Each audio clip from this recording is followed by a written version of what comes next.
we're at these rock concerts and you see these dudes holding this like, this can of sparkling water. And you should be like, that's a little weird, but I mean they're holding it proudly. The can, Yeah. it's the packaging is enough to where they're like, I don't mind. Hey everyone, welcome to the S.O.B Marketing Podcast, where we celebrate the S.O.B that you are, and if you haven't figured it out yet, we mean small-owned business. We don't mean S.O.B.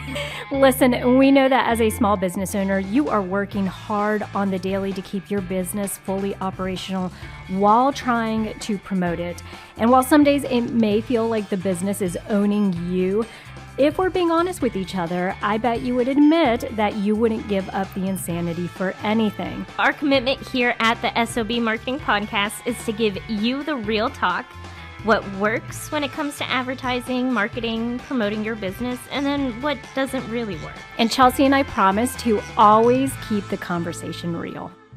Hey, Vivian. Hey, Chelsea. Good to be back for another episode. I know, so exciting. Before we get started, of course, we just want to say thank you for listening and or watching.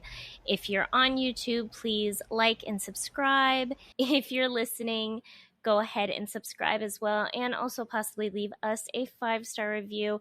If you have any topics that you want us to discuss, send us an email at help@theseasonmarketer.com, and we can definitely consider talking about those topics. We want to discuss things that you want to hear about.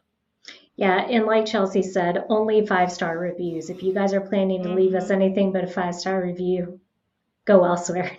No, I'm joking. All right, so Chelsea, very excited. Today, we're actually going to be talking about something a little different. So it's something a little more fun, right? So What's our topic today? So our topic is going to be liquid death and how looking at their marketing can help small businesses. So our first experience with liquid death, you and I go to a lot of concerts. We actually this past Tuesday went to see Paramore. Great concert. Right. It was great. But she's like a whole vibe, isn't she? Hayley Williams. Yes, Hayley Williams. She's so cool. We went to the Innings Festival, and while we were there, you could bring a hydration backpack. So one of those backpacks that you can fill up with water, and they had like a hydration station, or you could get liquid death. So I have to interject here because this is the old lady in me, okay? So y'all know I just turned 40 a couple months ago.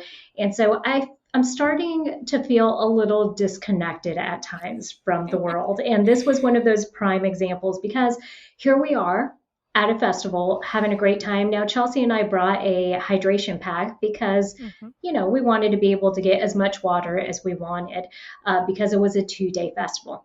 So we're sitting there with our hydration pack, and the entire time that we're there, I'm noticing people walking by with these big cans that say liquid death on it. And I thought it was an alcoholic beverage. Like I thought it was one of those like alcoholic seltzers. Yeah. And then I remember asking, because I saw someone drinking it who did not look like they should be drinking alcohol. I remember asking someone, I was like, oh, is that, like a alcoholic beverage or whatever? And they're like, no, it's water. And I'm like, what? And they said, yeah, just plain water. It's just plain water. And I think to your defense, let's think about liquid death and their packaging. It is in a tall boy can. It has kind of like a rock metal sort of logo. Yeah. And it's called liquid death. Yeah. So it makes sense that you were like, oh, alcoholic beverage. You weren't thinking about water. No, and I guess the weird part of it too was for me, the amount of people, because they weren't exactly selling them for cheap. So how much were they, Chelsea? It was festival prices, okay? Something ridiculous. What, like $13 or something? I want to say anywhere between 12 and 16. Yeah. So that's per can, y'all, that people are spending $12 to $16 on water. water when they have free hydration stations. Yes. So basically you just bring your cup or your pack or whatever, and you could fill it up for free at these little stations. And what was shocking to me was that there was no line. All the people there was no line to the free water, but there was long lines to the alcohol and the liquid death. Yep. Like cans. Yeah. So, I don't know. I thought I was very confused for a hot minute, but. And you know what? This is why we want to discuss liquid death with you guys, because it's a really interesting example.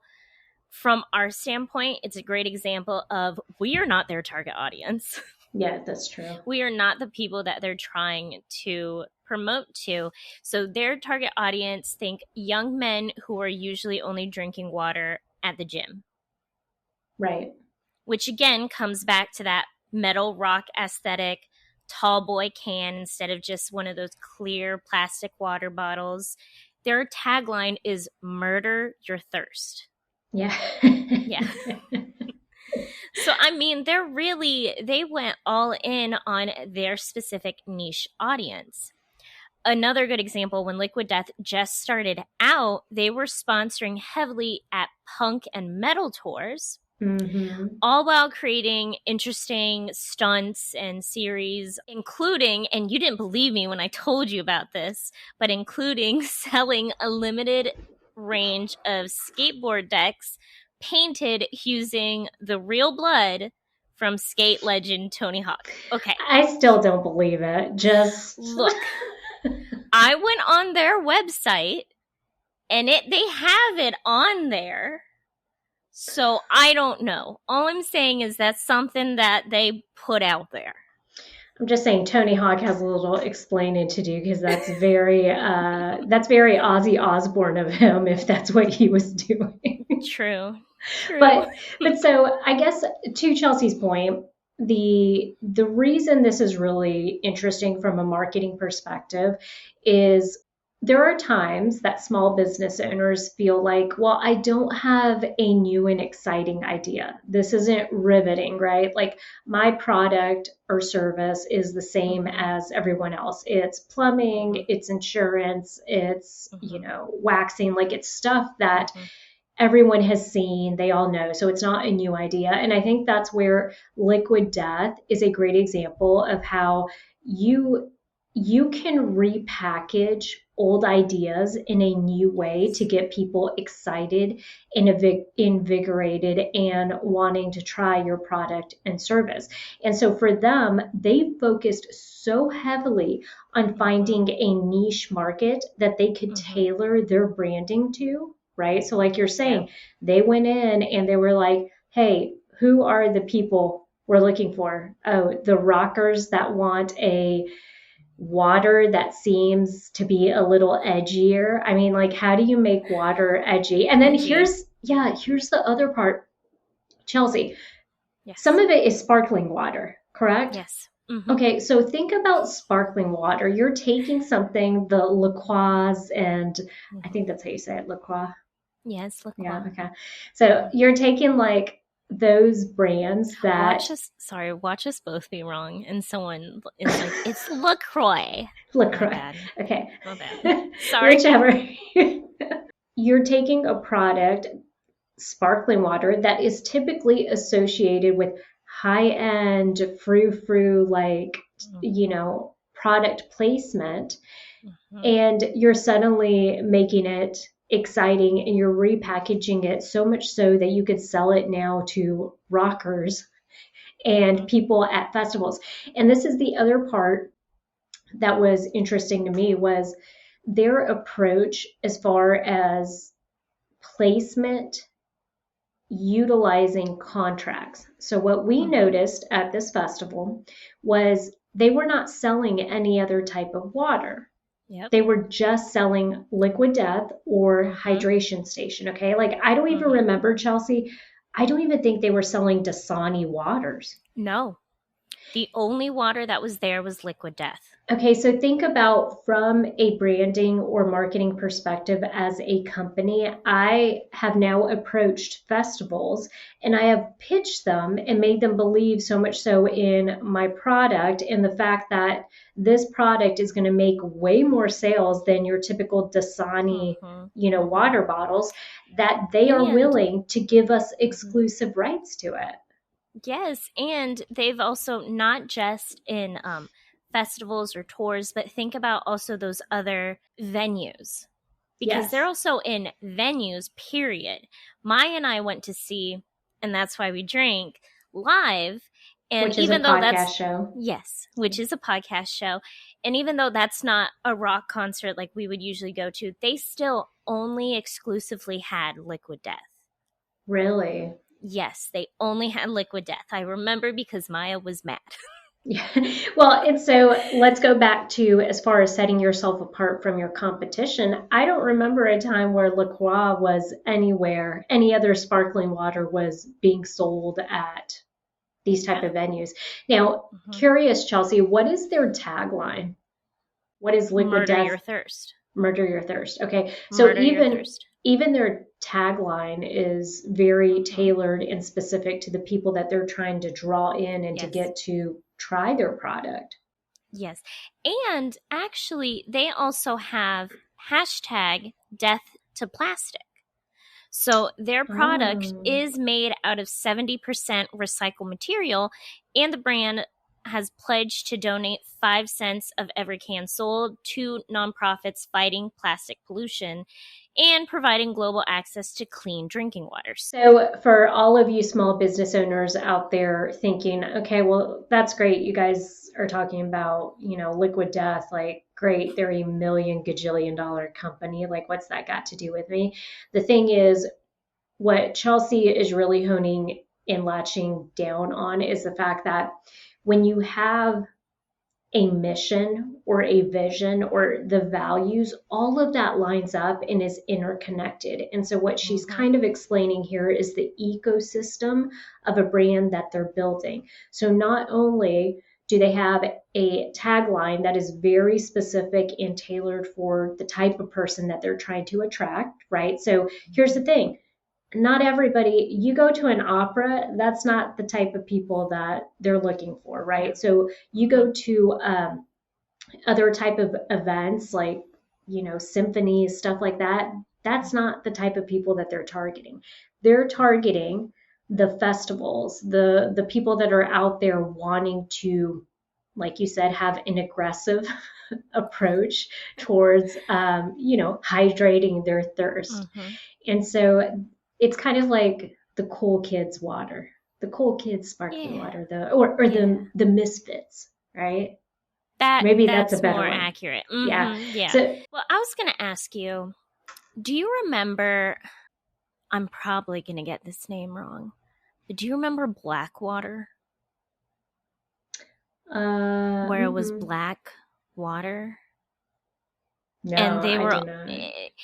I don't, well, see, but this is a good point. So this is a great example of they went for something, but I don't think they really followed through because I remember the concept that it was black water. It had something to do, that it had like special alkaline or something like that. It had special minerals or something that made it black, so it was better for hydration. Black water, drinking water. Yeah, so it's BLK, period. BLK. Okay. And it had like a black label around it. Yeah. Okay. Yep. So you're right. It's like it says natural mineral alkaline water. Drink different. Balance, love, kindness. Interesting. Well, I was going to ask you, where do you think, because I vaguely remember this brand, but I know Liquid Death. Yeah. Where do you think the disconnect happened when they were trying to differentiate themselves? Okay, so this is the interesting part with marketing, I think. There's a term called guerrilla marketing. Okay. And so everyone understands that when you say guerrilla marketing, you're basically looking for initiatives that are interjecting yourself into like a niche market, but it's very hands on. And I think this is the thing. You can do marketing especially when you're starting out and you're introducing a brand or you're introducing your business. The one thing we always tell small business owners is the first thing you need to be thinking about is to join the local chamber of commerce, right? And the reason you want to do that is because they offer you so many benefits compared to the price point that you're paying to be a member. Not just that, but you get access to all of these networking opportunities. That means you're embedding yourself into the local community and you're using word of mouth to get your business out in front of people, because let's not fool ourselves. We could do as much advertising as we want. At the end of the day, it's about the connections and the relationships, right? You're going to get a lot more mileage out of that if you go out and you meet the right people and you put yourself in the right places. And so I think maybe unless that other company, the black BLK water company, was out there doing the same thing, that's where they probably fell short. You can, from a white tower, sit there and, shout out your message all you want. You could pay for all this advertising, but where Liquid Death really probably did the best is that they were doing those smaller events, like you said, at skate parks, at, all this stuff. And really that's what they needed. You don't remember this because this was more in my time, my dinosaur times. So there was a soda company called Surge. Okay. I've heard of it. Yes. So Surge was a competitor to Sprite, and it was the lemon lime soda. Okay. But the thing is that they had way more sugar in it. Okay. So, which is why all the kids loved it, because you get amped up off sugar.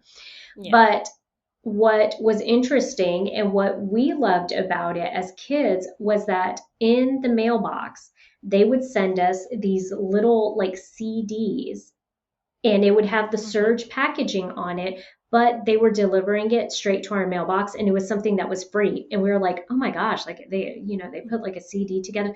It cost them quite a bit of money to be doing all this stuff, but it was a form of guerrilla marketing that put them directly in front of their target audience. I mean, as a teenager, every time I was going out, I was begging mom to get Surge or to get, something like that. So it's kind of like when you're embedding yourself.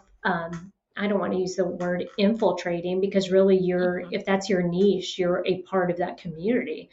But that's what you're looking for, is to find those opportunities. So it's the same way, and you've said this a ton, Chelsea, where social media has also done this thing where you want authentic brands. You want the brands that eat, breathe, and sleep everything they're telling you that they do. And that's what Liquid Death is doing. They're doing it through the packaging. They're doing it through the events that they're going to, right? They're doing it through, the way that they're presenting their entire image. And like you're saying, they have the tagline. They're doing the other important initiatives based off of that, right? So like the saving the earth, making sure that their packaging is recyclable, all of that. So I think that's where, for me, it's really interesting how it is such a great example of how to do things the right way. Well, and another great example, I was looking at their social media. They are also exclusively in bars. And one of their posts was making a cocktail, but instead of soda water, you're using Liquid Death. Interesting. Yeah. And I thought that, again, like you were just saying, it's a great example of eat, breathe your brand. You are who you say you are. Yeah. Well, and really, we had mentioned this in a previous podcast, but we've talked about how as a business, if you don't have your mission, vision, and values written down, it's hard for you to navigate. And I'll give you an example. For Chelsea and I at the Seasoned Marketer, what really helps is we know that everything we do is to help small business owners. So yes. For us, it doesn't make sense to do the marketing stuff that doesn't align with that. And it's pretty easy. Like for us, if we want to connect with small business owners, we go where small business owners are, right? So we go into their community, well, because we're a part of it too. I mean, we're also a small business, but that's the thing is if you have a business and you haven't considered your mission, vision, and values, and you haven't done it because you think it's not a tangible thing that's going to pay off, that there are all of these other marketing things you need to be doing, I would argue that you need to take the time and do that first, because everything else is going to line up based off of what you dictate your mission, vision, and values to be. Do you love making crafts and working on your small business but struggle to get them in front of customers? Do craft fairs, events, or pop-ups leave you feeling overwhelmed or frustrated? Introducing Rock Your Fair, the course designed to help you succeed in the world of craft fairs, pop-ups, and events, created by 2 marketing professionals with over 15 years of experience. Rock Your Fair is perfect for anyone who's new to the game or just wants to step up their game. Our step-by-step approach will guide you through everything you need to know, from choosing the right events, to setting up your booth, to marketing your products effectively. And you know what? You'll also get access to us for personalized coaching and feedback so you can put your best foot forward. Do not let craft fairs, pop-ups, and events hold you back. Sign up for Rock Your Fair today and start rocking your way to success. For a limited time, get access to our free mini course. Simply head over to our website at www.theseasonmarketer.com and click on workshops. And I think Liquid Death is also a great example of something that we've talked about in the past, of looking at your target audience and segmenting them. So let's think about who the target audience for water is. It's everyone. Everyone needs to drink water. Now, some brands, let's say Dasani, what's another one that's towards the higher end? There's like Fuji water. Fuji. So these are the higher end waters. Right. But when you're thinking about water bottles and these different brands, no one has taken the time really to segment the audience and focus on just one niche segment. Yeah, and I think you're right. I mean, so what's interesting about that is, like you're saying, there has been a movement to do alkaline water, right? Because they say, hey, it's better than drinking regular water or whatever. Yeah. So there's been a little segmentation in the fact that they're trying to set themselves apart, but there hasn't been segmentation in, or at least not done extremely well, like Liquid Death. Yes. Where they're saying, let's build a profile around, right, a target audience, a consumer profile around what that person looks like. Like, who would drink alkaline water? If it were me, and I'm probably off target here because I know very little about alkaline water, I would think it's going to be the people that are into all of these like health benefits, right? So like, I don't know, maybe yogis or runners maybe, or people that perhaps are really into, I don't know, homesteading. Like, I don't know if alkaline water, provides something different. So I think that's the thing where they haven't really, like you're saying, niche down very far. But this could also be an example when we're telling people, don't be afraid to be for a very specific group of people and not be for everybody else. Right? So they're willing to distance themselves from people that are looking for like a La Croix or something like that. They're like, that's not us. Like, all day long, y'all go ahead and drink that fancy sparkling water. Like, we are the people that are like, we'll kill your thirst. We'll murder your thirst. Which this, on topic, off topic, don't kill me. But Liquid Death is something that I should really be into. I mean, by all accounts, yeah. Because I am like their target audience. So why haven't you I don't know. tried I'm it? just not. I think the problem is that I'm a marketing professional. Or she doesn't like water. Hey, I like water. I drink lots of water. Look at this thing. I mean, it's pretty big. It's all water.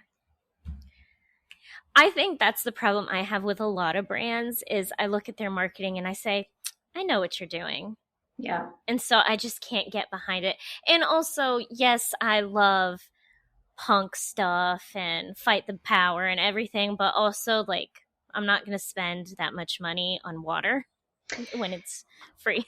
Yeah, I'm telling y'all, that was probably the most surprising thing to me, especially when I'm like, you have perfectly, like the water stations were great. It wasn't like drinking out of a hose or anything, which I'm not opposed to either. I've drank out of a hose since I was like 4. It's fine.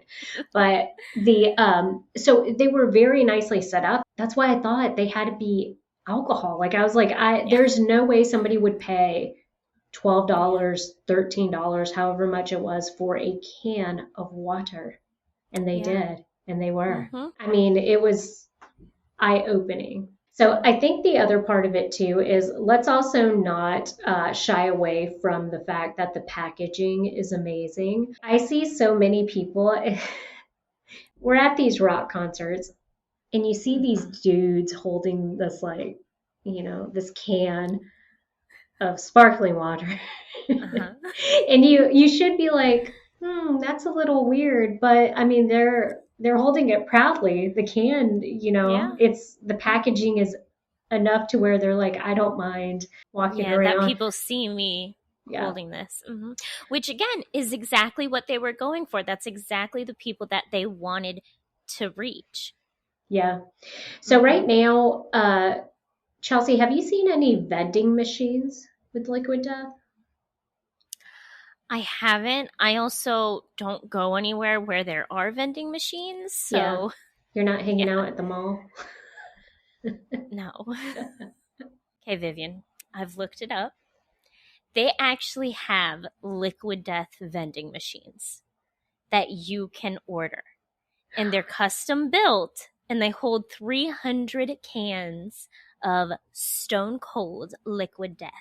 Okay, who delivery can order takes this? Who, like anyone? Anyone? Yes, anyone. It's on their face. It's on their face. How much are they? I don't. Wait 1 second. It's probably like reach out to us for pricing. It probably, because I don't see a link. It just says order now and then hashtags. I mean, listen, could this be a business venture for us? Can we put up a Liquid Death vending machine somewhere? I ain't even playing, Chelsea. Like, I'm being dead serious. Yeah, they have. You can just buy one. All right, you know what? Yeah. You need to research this because we're going to do a season marketer Liquid Death. Well, okay. I have a really good example of them being very specific with who they're advertising with. They went very specifically with rock concerts, punk concerts, stuff like that. So, again, talking about, and that's why we drink. It's a podcast. So this podcast, they had actually reached out to Liquid Death when they were smaller, saying, hey, you guys probably, your target audience is probably overlapping with who listens to our podcast. We'd love to sponsor you guys. Just reach out to us. And they said no. Oh, Liquid Death said thanks, but no thanks? If I remember correctly, they either said thanks, but no thanks, or they didn't respond at all. Yeah. Well, so it's one of the two. Here's the thing, though, is I don't blame them because when you were just walking through that scenario, I was like, yeah, there might be an overlap because that's why we drink is mostly geared towards women, right? It's geared towards, what would you say, maybe like 22 to 40, 45 maybe? Yeah, it's crime / paranormal. Yeah, so you're right. The thing is, there could be a sliver of them overlapping, but I would imagine from Liquid Death's perspective, I'd be like, yeah, not really. Like, it's not enough of a base or congruency to get me to like want to invest my marketing dollars in that. Exactly. Listen, and this was Howard Stern, something like that, where it's very specific to like music or you know what I mean? Yeah. Great example of also, so they were small at the time that this happened. They were still growing. Just because you get an advertising opportunity does not mean that you should take it. Even if it's reasonably priced, you can afford it, all of that. If it's not going to fit with your marketing, just don't do it. Yeah, that's a great point, Chelsea. I think it's so hard sometimes when you're just, I don't want to say you're grasping at straws, but you're starting out. Okay, so you're starting out and you're like, any audience is better than no audience. I mean, if you're doing the stuff, laying down the groundwork by doing some of these guerrilla marketing initiatives, that's putting you in front of people, even if it's not a plethora of people, even if it's a smaller segment of that, then you gotta kind of stick to your guns, because what starts to happen is over time, if you're doing all of these marketing opportunities that just aren't the right fit, they're not exactly, you know, you're like, they're giving it to me at a great rate. They might have some people, it starts to dilute your branding, right? And then it makes it like, kind of like what you were saying, what was the difference or what was the failure on that other brand's part to really get that alkaline water out there and going? Like, it's little things like this where you start to dilute it and then people are like, well, are they or aren't they, or what are they? Or, you know, there is absolutely no question about what Liquid Death is, who Liquid Death is for, and what their role is, which is why all these other companies are willing to give them exclusive right to stuff. They're like, oh yeah, like you make the sales, right? Yep. I'd be curious how much money possibly, because I think PepsiCo owns Dasani or something. Okay. I'd be curious to see how much water market share they've lost, like in that segment. Market share for like, you know, water beverages, bottled water. Yeah. Another thing that they've done is keeping up with the times when they created their product, because they didn't do a plastic water bottle. Which, by the way, Dasani is owned by Coca-Cola. Not PepsiCo. You went with the wrong side. Yeah. Yeah. They're not plastic. Yeah. So now we are pushing as a society to get away from plastic. They created a can that can be recycled. I mean, I don't buy water. I just have like my pineapple refillable because I don't want to buy something that I may or may not recycle. I'm not the best about recycling. I live kind of in the middle of nowhere, so same girl, I mean, not as much as you, but I'm still also further away. Yeah. So I'm not going to recycle. So knowing that I'm filling up bottles that I have and I'm not just being wasteful. My point is, when they were creating their product, they looked at that, said, hey, you know, people really don't want plastic anymore. And they went with a can. I'd be curious, Tommy, how long have they been in business? Like, I know they just came up on my radar like last year, but... They were founded in 2017. Okay. I mean, so by all accounts, that's actually... No, they haven't even been around 10 years. Yeah. Like, that's a lot of movement to have gone from, like, unknown to now basically getting all these contracts and being able to sell in all these, you know, venues. Now, they began selling to consumers on their website in January 2019. Okay. So they took 2 years to create their product. Yeah. And then in 2019, and that's where they began. They began by selling their product on their website. And I'm pretty sure you can still buy Liquid Death on their website. Yeah, that makes sense. All right, so key takeaways from what we learned about Liquid Death in the short time that we've talked about it. Number one, niching down. right, can be truly effective in making sure that it increases your sales because you are segmenting, right, the people that you're trying to reach and narrowing that down. Number two, don't be afraid to not be for the majority of the people, but only be for a select few. Find your tribe, go out there, go to the places that they're hanging out and, you know, market to them. Yes. 3, I want to say, would be know when to say no for advertising opportunities and being really specific about where you are going to be.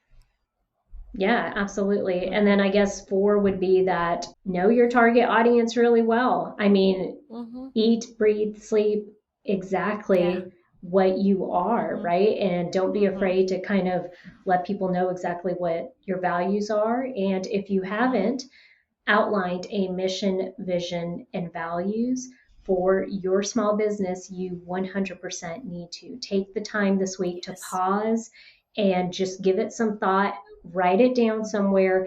And over time, what you're going to find is you can use this to really narrow down and help you make hard marketing decisions on where to invest your money.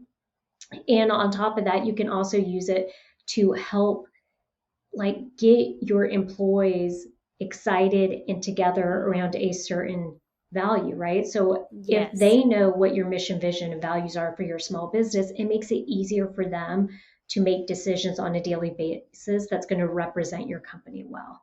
Yes, absolutely. And you know what?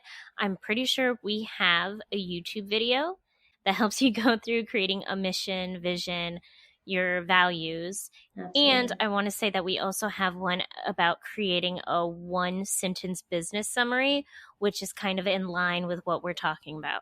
Absolutely. And also, I mean, kind of to Chelsea's point, it helps with if you don't have a tagline and you want a tagline for your business, kind of like what Liquid Death did, having a 1-sentence business summary can help you craft a tagline that's like catchy and something that speaks to people because you're basically trying to narrow down what you're doing into 1 sentence. Yep. So I guess that is it for today's podcast. You guys be on the lookout for the Seasoned Marketer Liquid Death vending machine coming to you soon. So anyways, remember that you can find us on YouTube on video with this podcast, and also we stream to all of the places where you can find any podcast: Apple Podcasts, Spotify, all those things, all those platforms. And then also remember that we have other free resources for you to take advantage of. Under the Seasoned Marketer, we have a separate YouTube channel under the Seasoned Marketer that has all of our marketing videos and tutorials. Those are free. We have over 200 videos at this point there. We have a weekly email that we send out to our email subscribers that goes out every Thursday or Friday. So go to our website if you have not signed up for that. And then on top of it, we have free blog posts and downloads on our website at theseasonedmarketer.com. Yeah, you definitely want to go and check it out. I mean, our resources are free. We're here to help you as small business owners. Yep, and send us any ideas for future topics, as Chelsea mentioned at the beginning, at help@theseasonedmarketer.com. Or any question you have, we're here to help. That's right. Go out there and be the best SOB you can be. Best SOB you can be.